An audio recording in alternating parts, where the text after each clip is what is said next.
Through this forum at LSE, we aim to promote a greater understanding of Korea's economic development and the volatile political situation in the Korean Peninsula. Although interest in Korea, both economically and politically, are growing, we believe there are insufficient means to fulfill their interest. By holding this forum, we hope to promote Korea and also offer deeper insight into East Asian affairs. Strong competition among firms, among industries, and among big business groups, such as Chul, were one of the most important factors on top of the other things we mentioned so far. And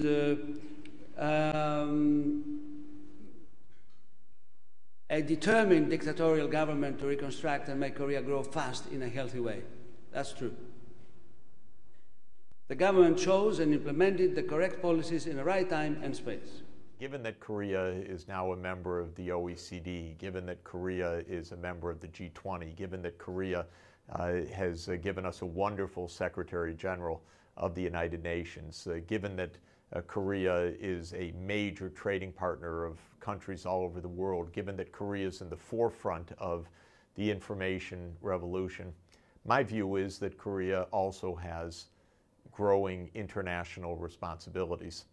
Not only as a good example and not only as a trading partner, but to help bolster the international system. Now, again, I look at the variables in terms of the indicators, whether that was external debt, foreign exchange, domestic debt indicators, public finances. On a lot of those parameters, actually South Korea was not unstable. It was not particularly risky on the surface because all of these indicators are a lot better than most economies in Asia. What did, however, make it a target was one of the factors where it was linked this time to contagion from the Western economies, which was over-leveraged households, concerns about where funding and liquidity would come from. Again, there was contagion in the sense that a self-fulfilling prophecy was created. And once investors decided that South Korea could not meet its obligations, the currency was attacked, investment flowed out. And again, it was a very sort of similar story as to what happened in 97, 98.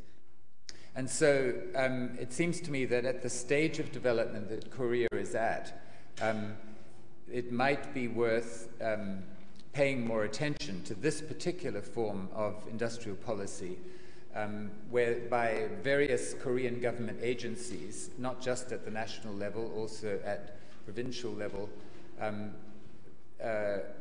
bring firms together in these networks, such as the US government has been doing for a long time. But in Korea, something else could be added to this, namely the formation of a vision, as Korea was doing in the 50s, 60s, 70s, of the economy's future growth. That, of course, is not done in the United States.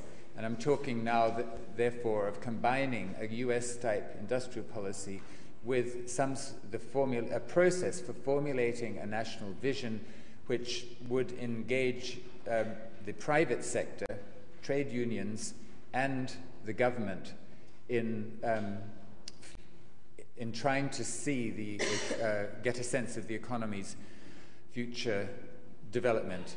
And only quite modest amounts of resources, subsidies and the like, would have to be devoted to such. It needs to be more innovative and to compete. And much of that innovation, I think, is actually likely to come more from entrepreneurs than it will from the chaebols.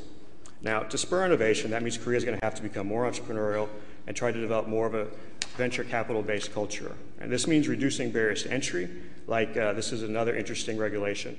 And it has been actually moving towards greater liberalization in recent times. And this, I think, is sort of encapsulated by something that AmCham Korea said. About a decade ago, AmCham Korea, and you can still find this on their website if you want to go check, described Korea as being essentially the worst country in Asia to do business in. Today, they consider it the best country in Asia to do business in.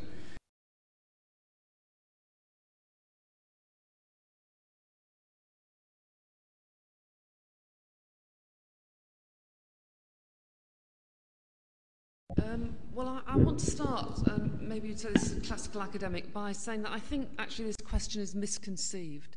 And I actually hope it's misconceived, because if we're talking about a humanitarian approach to dealing with politics, that's simply against any form of ethical or legal standards anywhere since the Second World War, the end of the Second World War, that we can be thinking about. It is not ethical or legal to use humanitarian aid as an instrument of policy in a conflict. Full stop. That's why you have a body of international humanitarian principles which are based on neutrality, impartiality. The issue that we are going to talk about the panel discussion is about the humanitarian approach toward the DPRK, better than achieving secularization through hardline policy. I mentioned something about sunshine policy, which is a engagement policy in broader sense. Of course, the Kim Dae-jung administration adopted that policy, and it has been moved to peace and prosperity policy in Norwegian government. The thing was that broadly speaking, the peace and prosperity policy might be included in the sunshine policy category. So broadly, the sunshine policy was adopted during the Kim Dae-jung and Norwegian administration. Now, was it better or compared to the Lee Myung-bak administration? Well, there are good and bad, both at the same time. And we cannot say that, which approach is better.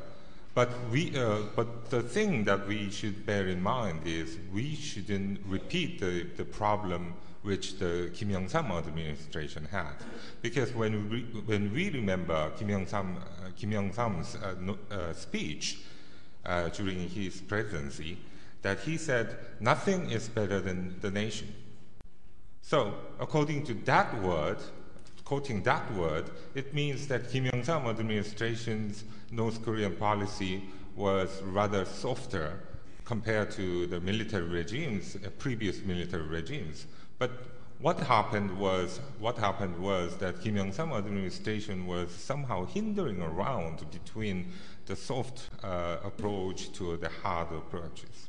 So, these kind of approaches were not really worked well. So during the Kim Young-sam administration, the problem occurred from, they were not standing on the right side, because they were always on the opposite side of North Korea, and it made some situation very difficult. I think strategic flexibility also should be based on a policy of recognizing that there are states that have not been actively involved in dialogue with North Korea, that offer the prospect of significant financial assistance, and perhaps the state that's most important in this context is Japan. Think back to the 2 summit visits by Prime Minister Koizumi, the first conservative Japanese politician, the first Japanese Prime Minister ever to take the bold political risk of traveling to Pyongyang. We came tantalizingly close to an agreement between the 2 states that would have provided the North Koreans with an assistance package of between $5 and $10 billion. In international terms, perhaps not very significant. In terms of the North Korean economy, huge. So, at its upper limits, almost half the GDP of the DPRK. And that could act as a very powerful carrot. It's a very interesting question. What exactly is a hardline policy, and what could it possibly achieve? If we take, for example, as a representative sample, the views of John Bolton, which have been articulated fairly well. John Bolton had no instrument at his disposal, or the US government wouldn't have any instrument at his disposal, followed his line of not engaging North Korea, of containment and of isolation, to prevent the nuclear program from progressing. So all of this talk about we must be very hard with North Korea in order to prevent the nuclear program, well, hasn't obviously worked, and there's no way it would have worked, because the reality is that unless we have a complete military intervention that destroys the regime, we can't get rid of the nuclear program, whatever we do. And as for collective security, which is a very, very common theme in writings by Korean academics, and also was a major theme of the article by Park Geun-hye, I don't think this kind of institutionalist approach is not going to work with North Korea. In fact, North Korea has defected from everything that it's ever joined, simply because North Korea never internalizes the values and principles that these kinds of institutions embody, and therefore whenever it no longer suits them to be, they have a purely instrumental view of these kinds of arrangements, they will defect. But let's leave humanitarian aid out of it, because that's a separate issue and it should be seen as a separate issue, and by putting it into this debate we forget that there are, I've held dying children in my arms in orphanages throughout North Korea. Now, when aid didn't come in from the international organisations, because the state's obviously to blame for not getting enough food to them, but when it didn't come in, those children, not much chance. So, you know, let's get off our moralistic high horse. Humanitarian aid should go to North Korea. It should be monitored, and we should be thinking separately about the politics and the diplomacy and everything else. And I have to come back to Professor Swenson-Wright about the Northern Limit 9. Yes, President Nomuhyun made agreement with Kim Jong-il, but that was the general agreement. And 3 weeks later, our defense minister met North Korea's defense minister and tried to make a so-called peace area in Northern Limit Line. But the demand from the North was amazing. We cannot accept that agreement. So it was broken at that time. It's not broken by the Lee Myung-bak administration. The premise of sunshine policy is that if we showing sunshine to North Korea give up nuclear program. That's the premise. No, we failed. But sunshine policy, as Professor John mentioned, some positive effect between the inter-Korean relations. So we probably can use of the kind of positive things in the future. So we have to think about the sunshine only policy is a failure.